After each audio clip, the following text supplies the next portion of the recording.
Hey everybody, I am back reviewing season 2 of Jujutsu Kaisen.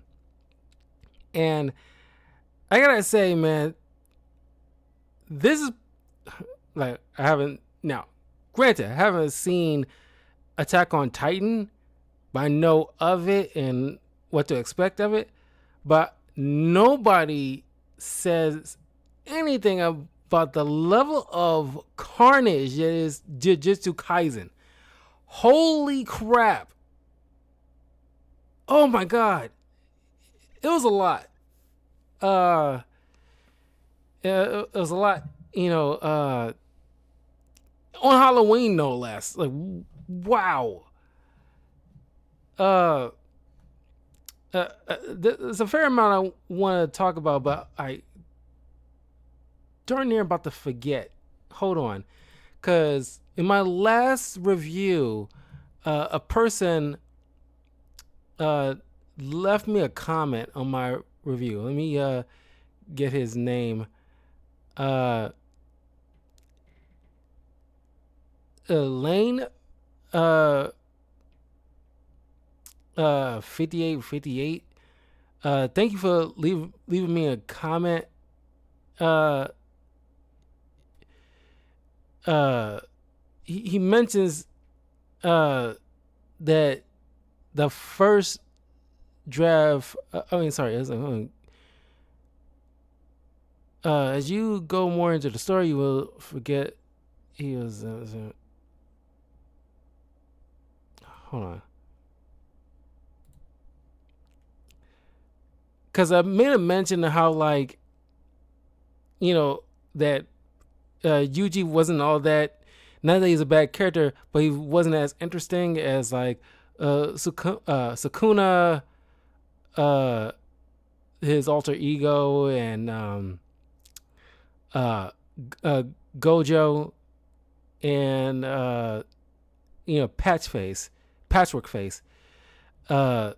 He mentions Yuji was supposed to be a side character that dies early in the story, but Shonen Jump editors decided to make him the MC because his personality fit better in Shonen Jump. So the author, Gigi, was forced to write Yuji shoehorn into the story. The next arcs are better. So thank you for filling me in on that, because I'm not like a big Jujutsu Kaisen kind of. This is my first introduction into this world, and personally, it's not. I don't consider this would be in my repertoire of my anime that like I really love like that, because there's certain anime that kind of hooks you that others that you don't hate but doesn't give you that same feeling. Jujutsu Kaisen is one of those things. Now I acknowledge, very well executed. Honestly, the animation is phenomenal. I really dig the animation and the way the movement works, the combination of 2D and there's a little bit of 3D thrown in there. Like you see like Yuji running in like a subway hallway, and it's kind of like a tracking shot, and he's following him, like a camera's like right behind him. It's almost like you're playing a video game and you just follow behind him, as like it's like a almost 3D esque hallway where you just see it just like turns as he turns. It's like very well crafted. Like you can see like the budget put into this, as handled very well. All that stuff. The acting in this is surreal. Like I love all that. I can acknowledge that. It's just like, it's just not gonna be one of those kind of animes that I will be ever go back to. Because as I mentioned before, Pokemon, Yu-Gi-Oh, My Hero Academia, Naruto, JoJo's Bizarre Adventure, Death Note, Bleach. Those ones, like, is those kind of animes that hook me pretty quickly. they also gave very good acting and great animation, all that stuff. But it just this is one of those kind of vibes is that get you at the right moment. Digimon's another one that hooked me pretty quickly. But I kind of fell off after. Was it Frontiers or the next generation after? I'm pretty sure it was the next generation after Frontiers. After that was done, like I kind of fell off of Digimon after that point.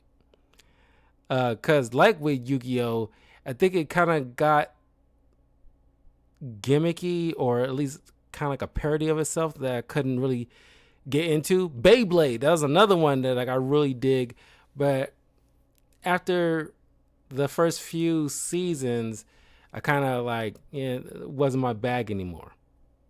Power Rangers, I felt that same way. Like you know, up to the point of Mystic Force, I kind of fell off after that point because it's like, fell out of favor for me personally.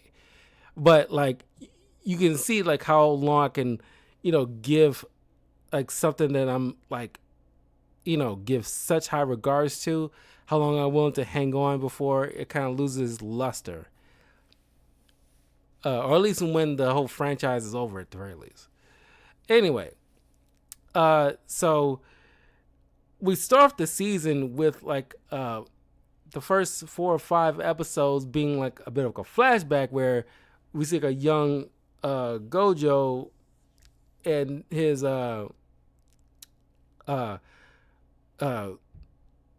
Jujutsu partner Geto, who we know from season 1, who's been leading these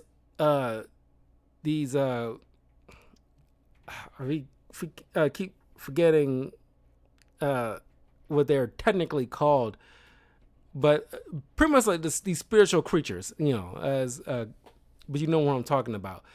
Volcano Head and the crazy blonde kid that is just like hacking people up with his sword with the handle for a hand, and all these other people. But Geto is the leader of these people, but it's not really Geto. But we'll get to that in a second. We see that Geto and Yuji is trying to protect this young girl because she's supposed to be some kind of vessel for some kind of thing, whatever. She's been marked for assassination by this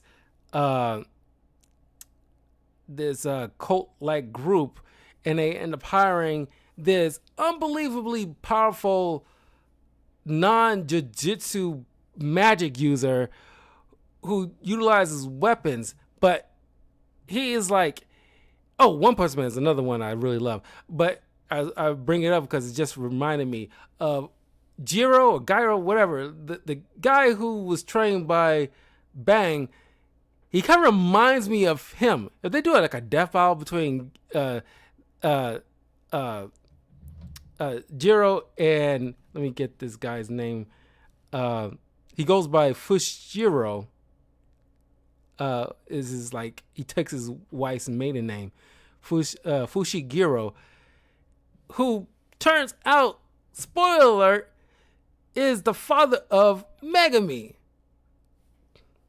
who I guess like kind of sort of abandoned, but make sure he was like, taken care of by he ultimately gets taken down by Gojo, but this is before Gojo's power went to the level that we recognize, where he was pushed to the limit by this guy who just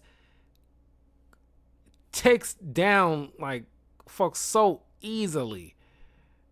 It was insane. But when Gojo finally leveled up,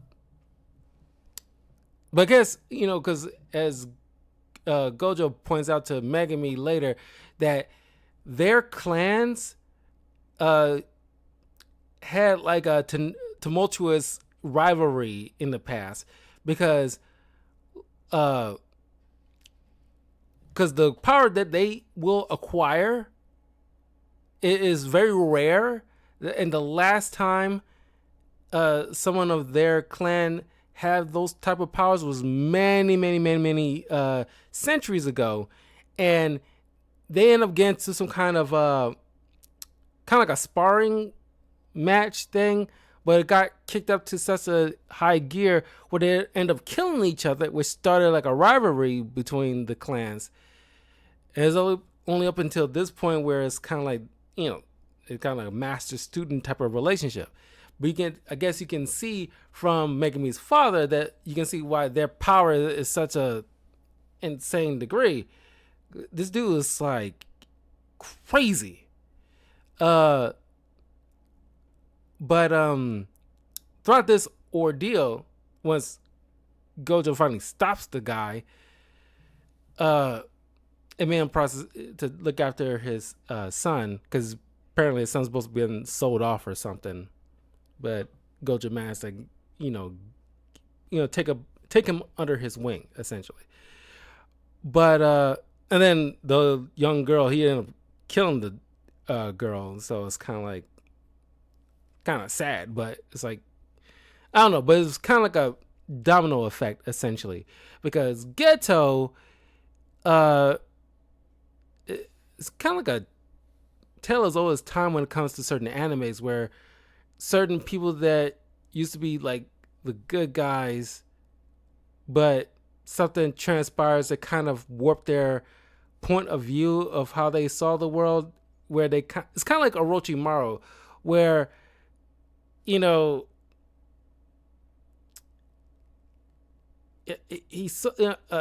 worldview was kind of got turned around to the point where now he's just kind of like a villain for a good amount of time. Geto sees that, in order to probably prevent more curses, they're either probably going to wipe out humanity or teach them how to do what Fushiguro does, because Fushiguro was able to see cursed spirits, but he doesn't have access to Jujutsu power, at least in a mystical sense. But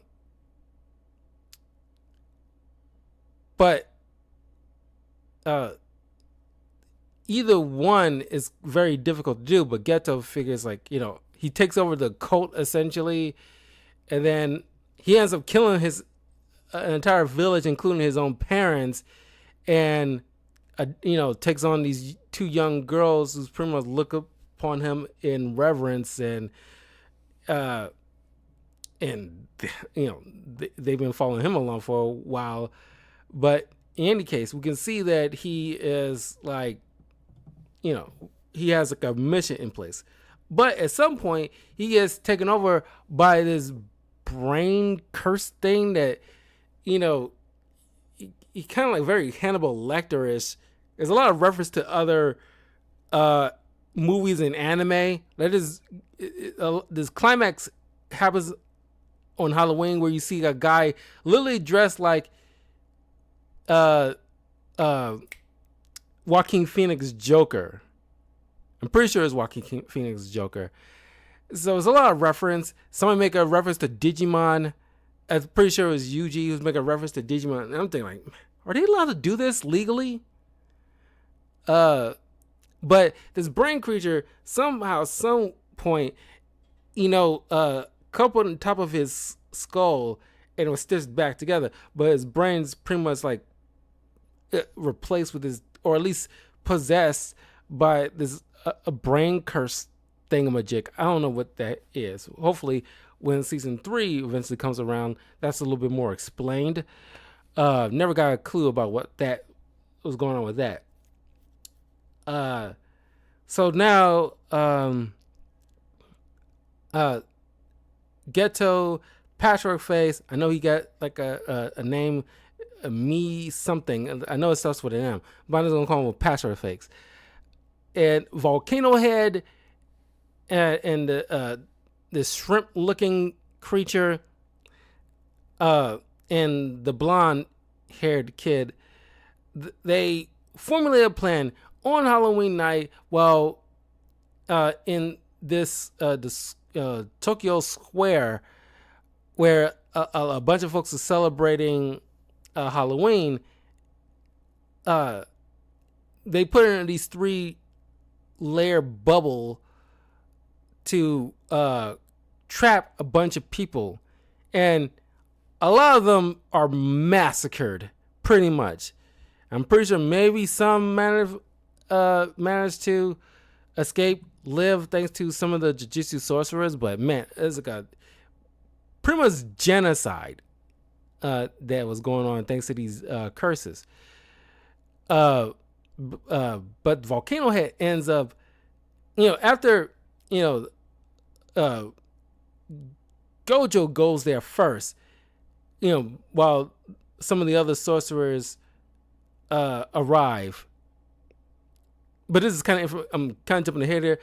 The puppet guy was, like Jujutsu sorcerer who was like puppeting this mannequin this whole entire time, was a double agent for Geto in exchange for having Patcher Face to cure him, because he pretty much like, utilizing this tub to keep himself alive because he has this kind of like scarred body or what have you. Cured him, but in a futile attempt tries to use a giant mech to fight Patrick Face, but he managed to let one of like a puppet pin or something like that escape, leaving it with the other sorcerers who he informed with his last bit of remnants of magic or essence, essentially, before he kind of just killed off altogether. Let them know what's going on. So they go to the square, and Gojo shows up, and in order shocked to see his old friend still alive, and orchestrating all this stuff. Geto uses kind of like that little box you see from what do you call those? That movie, the horror movie with Pinhead. Crap! I'm blanking on the freaking Hellraiser. Kind of reminds of Hellraiser, and knowing that they can't take on Gojo directly because his massive power, he's pretty much like, in a way, One Punch Man in this world, but not to probably the same degree. But in this world, he is crazy powerful. They know they can't really kill him or destroy him. At best, what they can do is seal him away. So they seal him into this box, which the other's going to try to have to find in order to unseal him. So at least half of the roster that we saw from the last season, including Yuji, at least the semi or the powerful or semi-powerful people are on the scene, and all except for like the girl with the sword, the blue-haired girl with a sword, the woman with a gun, the girl with the flying broomstick, and another person. There's one more I'm blanking on. They're, by the puppet user guy, is deemed like the, slightly weaker by comparison to the others. So I figure he orchestrated them to go off in a completely different direction away from like the main battle, because it's no guarantees about what's going to pop off. So he needs somebody still around in order to, handle the fallout. While the others are dealing with Geto's people. And the fights are epic. I do say that. And this old lady with her grandson who's working for Geto, who was responsible for putting up a couple of these barriers. She had her grandson be possessed by different spirits with different powers, One of the spirits turns out to be Fushiguro, who, because he is so powerful, overrides the original spirit of our grandson, and he just like on a freaking tear, kills the old lady, you know, and then ends up fighting Megami. And Megami, he's already went through the ringer with a bunch of other curses. Now going up against a guy that they have no idea, because Geto nor Gojo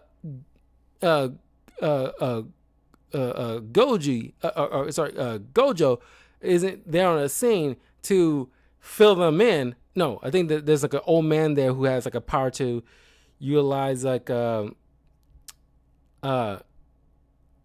do you call those things in video games, or like just scenes where he seems like he goes fast, but he just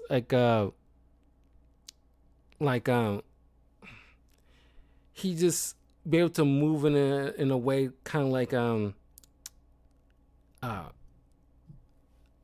crap, not pixels, but it's someone else with a P, but you know what I mean. If you know the anime, he's just like different layers about you see people like flip books with the color and not color, but the character, and you do the flip book, and each flip has like a different movement.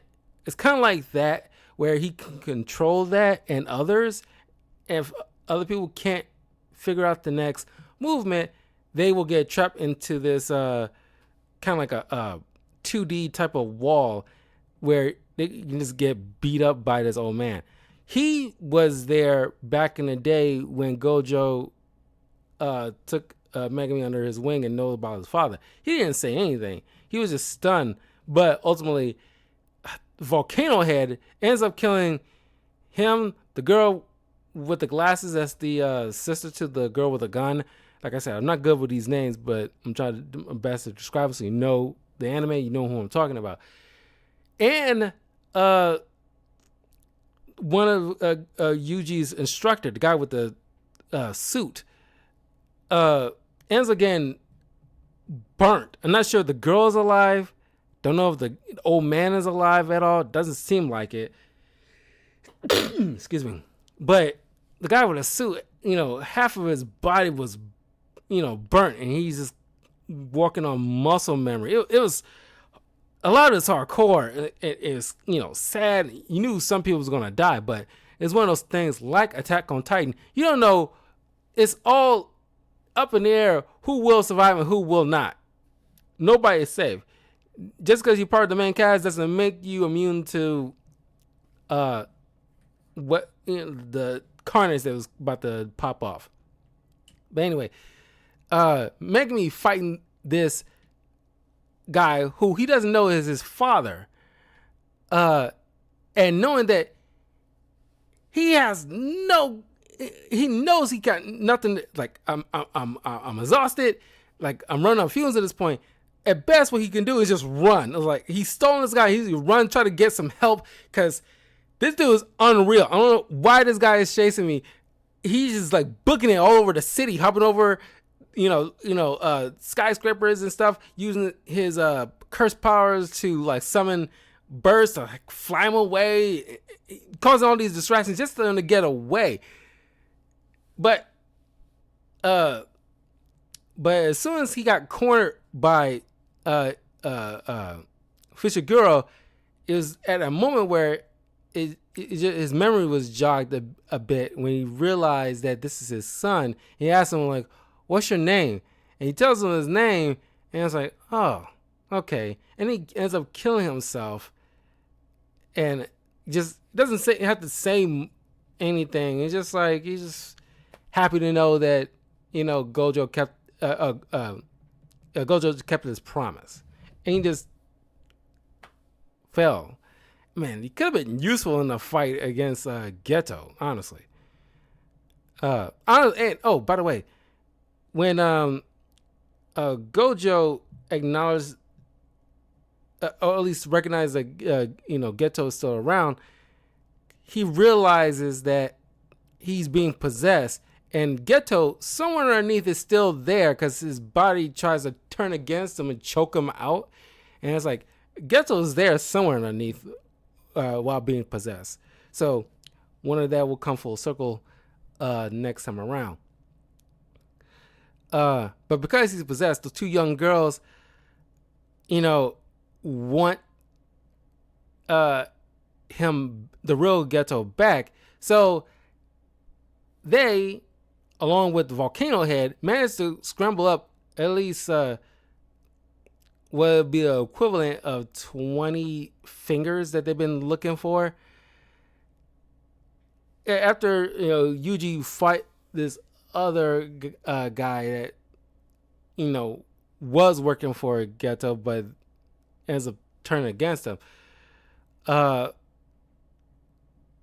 to get Sukuna bargain with him, but dude is like not effing around. Because here's the thing, because this is one of the things that was kind of like confusing to me in the last season. It's like when Yuji is going against these powerful curses, I at some point was half expecting more of like an arc between these two, kind of like Naruto and the Nine-Tailed Fox. They have like a very bad relationship from the start, but when they first met each other, Nine-Tails realized, okay, I can't allow you to die because that'll mean my death. So I want to allow you to borrow a few of my chakra. So, because I love the interaction, because the young Naruto was like, you've been living in my body for years and you owe me rent. So like, I need some of your power so you can do the summoning jutsu. And I don't know, I was kind of half expecting Yuji to have that kind of relationship. Kind of like, Sukuna's pretty much the Nine-Tailed Fox in this world. A very powerful character. But no, he's just like an evil bastard. It's kind of like being possessed by Lucifer or something. It's like, I don't know, he's kind of at least some kind of, not a friendship, but something like a respect or at least some type of communication between these two. Like, I was kind of wanting that. So that way, Yuji can use Sukuna's power little by little in order to take on these other bigger curses. Because Sukuna apparently has some kind of fondness to Megami. He ultimately saves him from this ultimate curse, power that he unleashes in order to take on the blonde-haired kid. Before I get into that, he ends up killing those two girls in the most horrific way, because his power is pretty much like bladed, serrated type of cutting type of ability. He just like slices and dices folks to ribbons. Really doesn't give a crap.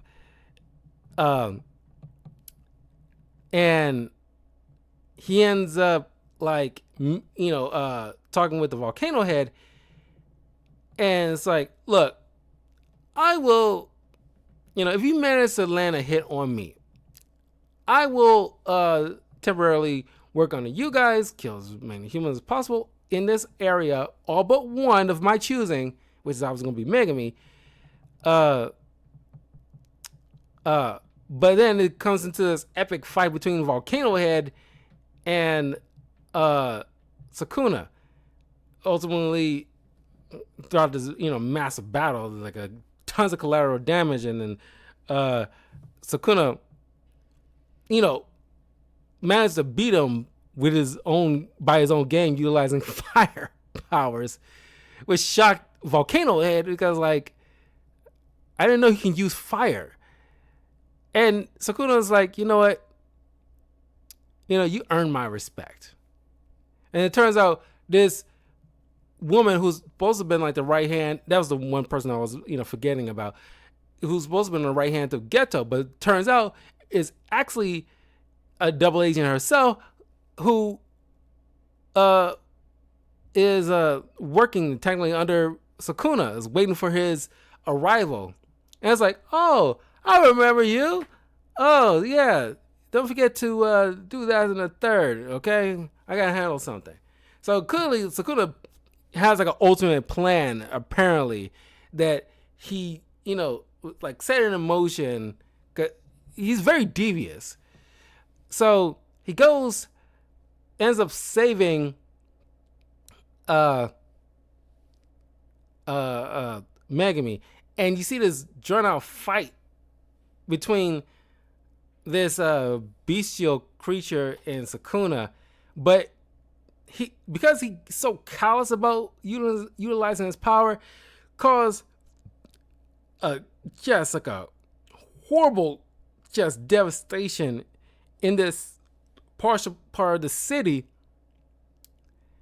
And matter of fact, there's other jujutsu sorcerers there. There's Panda and this guy in a trench coat who I never recognized before, and a couple of other curses that was lingering around, a little bit more upper echelon curses that's like hanging around. They see this battle on yonder and they try to run, and Sukuna just shows up immediately like, where you think you're going? It's utter terrifying. It's like you're just way over there and just like you're popping up over here. It's like, look, you do not. They recognize his power immediately. This is like it sense the immense power he emanates. You do not move until I tell you to move. And you just wait for this giant meteor that Volcano has about to shower down on him because he's about to stop it. But he just like to mess with people too, because he's doing this for the fun of it. He's nothing is really like a challenge to the guy. And now he got fed more of his fingers. His power just kept getting amped up. And he's telling him like, okay now. And everybody just dips off so fast. It's like a blink, because other areas is completely devastated. But then once the time limit before Yuji's about to take over again, Sukuna takes Megami, drops him off quickly in front of like the principal that's showing up. And mind you, a lot of those guys with suits that's supposed to be like these jujutsu sorcerers handlers are getting murdered by that blind kid who ultimately is dead. Got his face completely cut off because his power is kind of miracles or something like that. Because anytime his life about to get taken away, some line is formed underneath his eyes showing that the miracles that he's used up, but he used them all, and he ends up dead from the after this whole entire thing with Sukuna was finished. So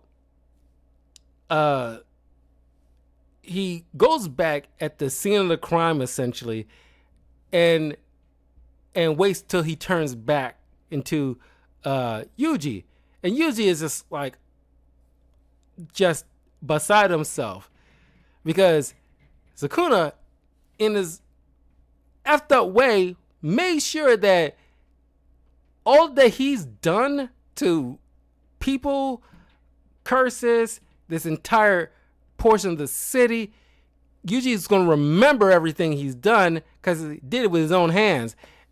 And it's like he is distraught. And the fact that he knows most of his, his mentor and a couple of his friends are dead.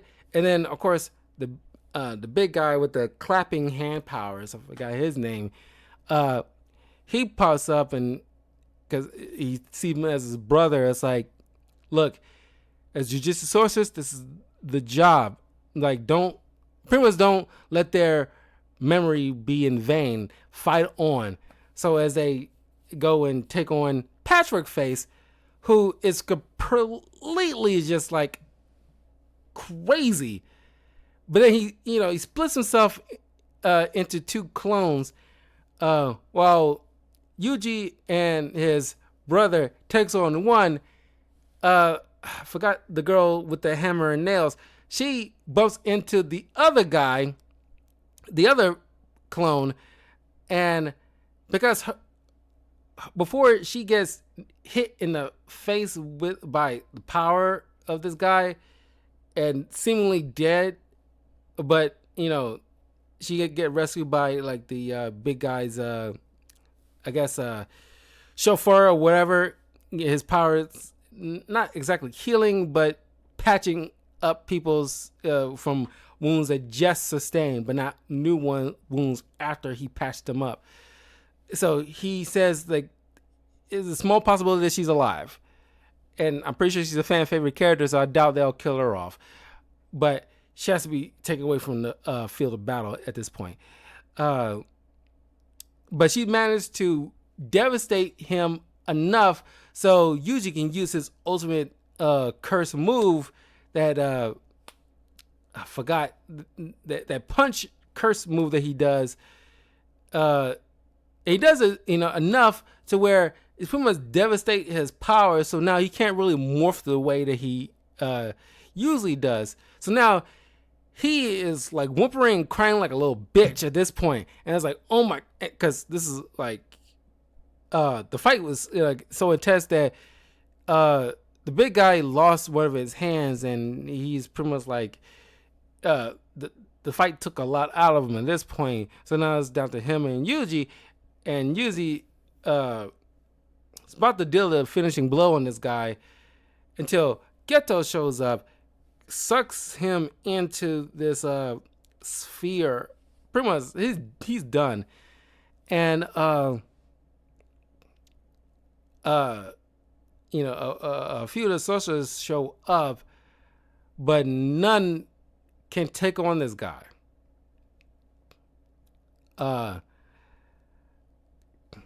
The season ends pretty much like, because after the level of devastation, the Jujutsu school, the people who's like, pretty much like, it's kind of like a very horrible bureaucracy where it's like, okay, we'll write a lot of these people off. We wanted to kill Yuji anyway, so he's assigned to be terminated. There's some kid, there is some new character that's popping up, pretty much going to be the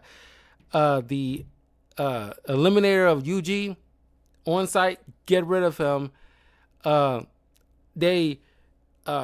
principal that was involved, he's pretty much like, asking me to cuddle. They put the blame on him and his reckless, like deemed him reckless in his actions. Gojo is pretty much like, deemed working for the enemy, so he is a social non grata.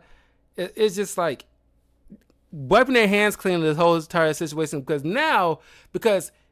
the battle was so big, they can't cover this up. Regular people started taking notice to it, and now, like, the people that the Jujutsu school have like ties into, like the police force or the government of Japan, they're having a hard time trying to cover this up, and they probably have to just come clean about this kind of thing, which will put the world in upheaval, because in other countries they have their own Jujutsu sorcerers and the other stuff to deal with in their respective countries. But now it's hard to say they're going to start interfering with Japan to try to get things under control. Kind of reminds me of what's going on with My Hero Academia, where other countries want to get involved because Japan is dealing with, All For One and his machinations, because it's way too big for other countries to ignore at this point. It kind of reminds me of that. And it's pretty much, I'm covering like the bullet points as much as I can. There's a lot going on, and I'm covering all that I can remember. I just wrapped it up, binge watching it last night. But man, it was intense. There's a lot of death. And there's certain people that got hope, like the girl with the glasses that is the sister to the girl with the gun. I hope that she didn't die, but the guy's fire caused that level of damage to uh the guy with the suit, who's already, pretty powerful in his own right. It is just like sad. And then the Passive Face kills him in front of Yuji, which really kicked off the fight, the final fight between these two in the first place, because they was looking for each other anyway. So now it's just like, Yuji's trying to find a way to, a reason to fight anymore. But like I said, I was kind of hoping in this season that Yuji and his other will start trying to come together a little bit to deal with like the final boss or whatever. But nah, the demon's a freaking dick. But anyway, I'm curious to know what you guys think of season 2 of Jujutsu Kaisen. It's a lot. It's a shame that like Gojo got to be taken out of the situation. Like, I guess he's too much of an easy fix. It's kind of like Saitama. Like in One Punch Man, they do everything they can to try to keep Saitama out of the fight for the most part until like the darn near the tail end, because he's so powerful, he wraps things up pretty quick. So I get it, but it's just a shame because dude's pretty cool of a character, and it's a shame that he's got taken out of most of the fight. Because he got like a pretty cool power in his own right, where he had to do this kind of hyper focused thing where he's taking on all these curses and in like 0.2 of a second or something like that, and wipe them all out in this one subway area. While other people are pretty much mesmerized or in a trance that he puts them under. He's pretty powerful. Like, my goodness. Anyway, let me know in the comments below what you think of season 2 of Jujutsu Kaisen.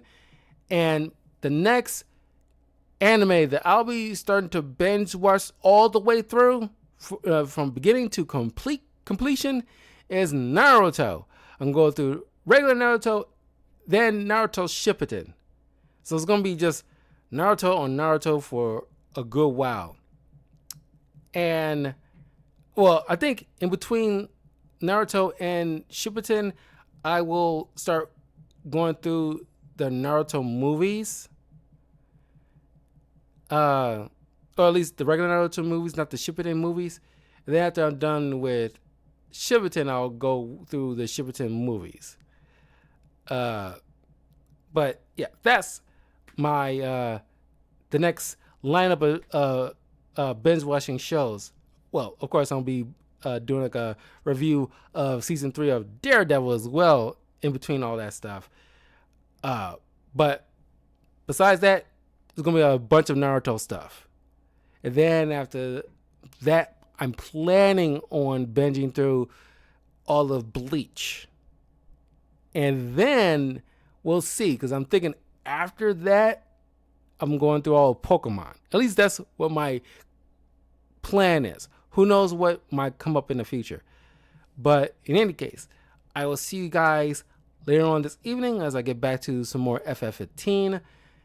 And yeah, I'll see y'all soon. Take care. Peace.